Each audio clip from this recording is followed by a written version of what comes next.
Lately, I have been toying with the idea of what it is to reinvent myself. I'm a 58-year-old man. I've been separated from my wife now for over a year.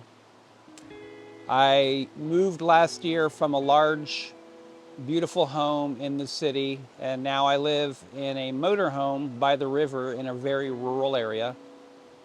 I left a job that was really draining my soul last year, trying to figure out who I want to be in this next chapter of my life. And I wanted to share a little bit with you about my own personal journey, as well as what I've been learning about what it means to reinvent yourself, and also the things I'm learning about the process along the way and the things that are important to keep in mind.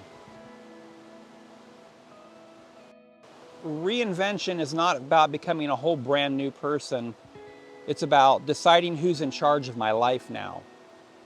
Identity is not one main thing where that's just who I am. Whatever I do and whatever I say is just who I am. Identity is made up of a bunch of parts. People have hundreds of identities, thousands probably, if you started to really add them up. An identity is just something that I believe about myself to be true.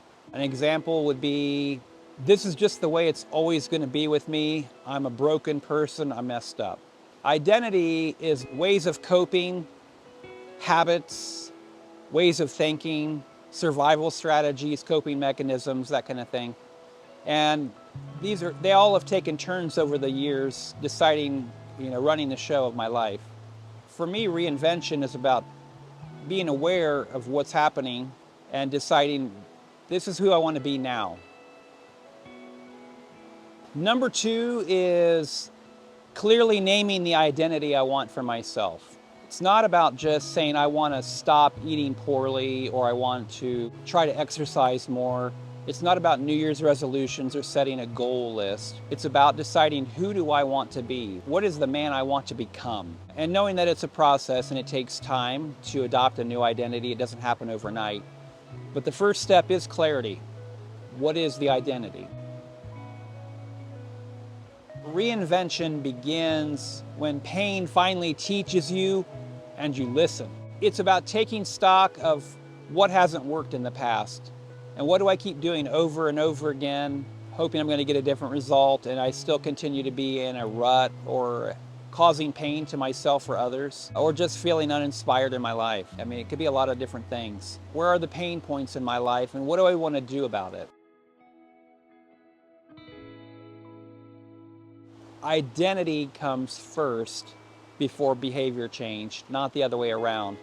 A lot of guys will want to just say, I want to stop doing something. I want to stop drinking. I want to stop overeating. I want to stop wasting so much time. I want to stop being lazy.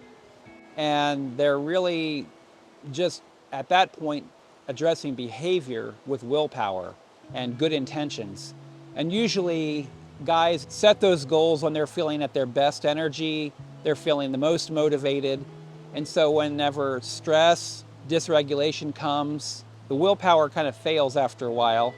A guy will feel like, I'm a failure. See, this is just who I am. I can't be something different. I know I felt that a lot of times. I try to break a bad habit by just saying, I'm going to stop doing that. And then I try some different strategies to stop, but I still haven't really changed to how I think of myself as a man and how I think of my identity. And then whenever I fall back into something, I go, well, it was destined to happen because this is just who I am. This is just what I do.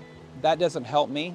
And as I lean more into, I'm a guy that does this, I'm a guy who behaves this particular way, and really naming my new identities, it's becoming a little bit easier each time. It's like, no, this isn't who I am. This is not who I want to be. A guy that is this way doesn't do this thing.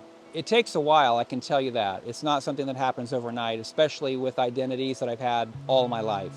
Until I start to really think of myself as a different kind of a person, willpower isn't really going to take me very far.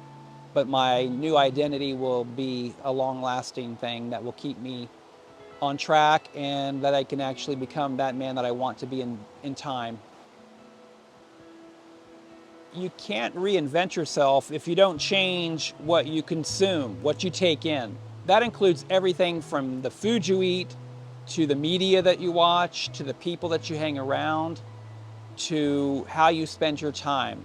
Most of us severely underestimate how much what we consume, what we focus on, how much it affects our attitudes and our whole emotional well-being. It really matters a lot. And being around negative people, for instance, maybe I don't think that it's a big deal and I can handle it, but I find myself later on in the day finding it's really hard to be excited about something, maybe one of my goals or one of my new things I want to accomplish, because I've been in this negative mindset for too long, even watching the news too long.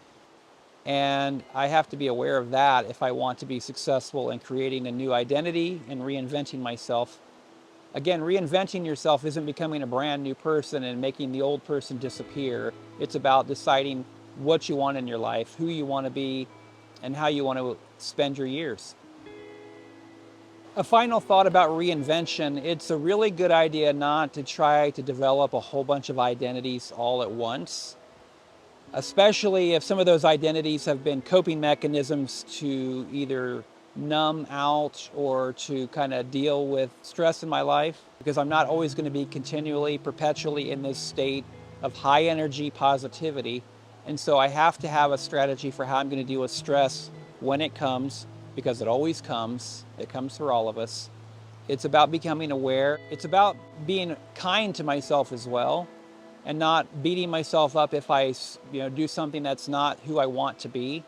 A lot of reinvention has to do with knowing yourself and being aware of what's going on in your body and in your gut, and making decisions based on that kind of knowledge. Anyway, those are some of my thoughts about what I've learned about reinventing myself so far. I'm curious as to your story, and if you're wanting to reinvent yourself, and if so, how. We're all in this together. None of us are gurus, none of us are experts, none of us have it all together. And so I want to share my journey with you, and I want you to share your journey with me. That's part of what makes this all enjoyable. It's not just a one-way monologue, even though right now it kind of feels like it because I'm talking to a camera, but I want to hear from you.